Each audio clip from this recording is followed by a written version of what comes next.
Abdullahi Adamu, a father of 10, and Abubakar Jaro were both displaced by Boko Haram insurgents at Dawa village in Borno State and have settled in these shanties in Kasaisa, a satellite community in Damaturu, the Yobe State capital.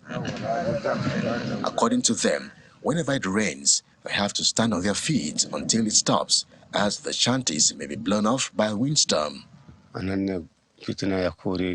I was at Dalwa community in Borno State when the Boko Haram insurgency started. I have 10 children and all of us sleep in the tents. Some of my children were also killed. Our main challenge is shelter and means of livelihood.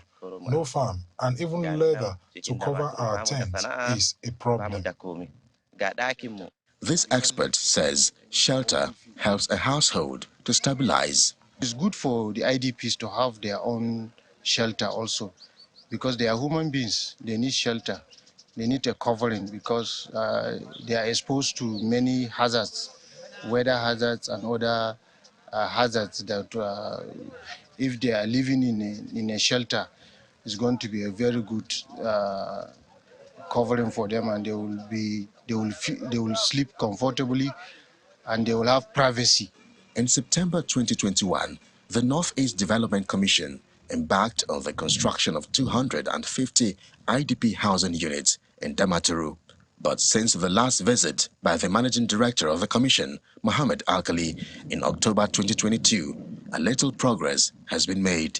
This stakeholder is of the view that completion of the houses and its allocation will allow the IDPs settle down.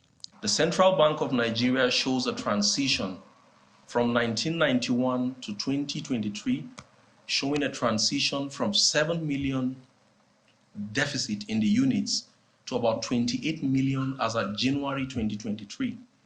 So looking at the burden nationally and coming down to the northeast of Nigeria, you realize that the pressure is much, and if these houses are completed and handed over to these IDPs, I strongly believe it will alleviate their condition and help them to stabilize. The internally displaced persons look forward to the completion of the project, which will clock 2 years by September, without completion, unlike in other states of the region.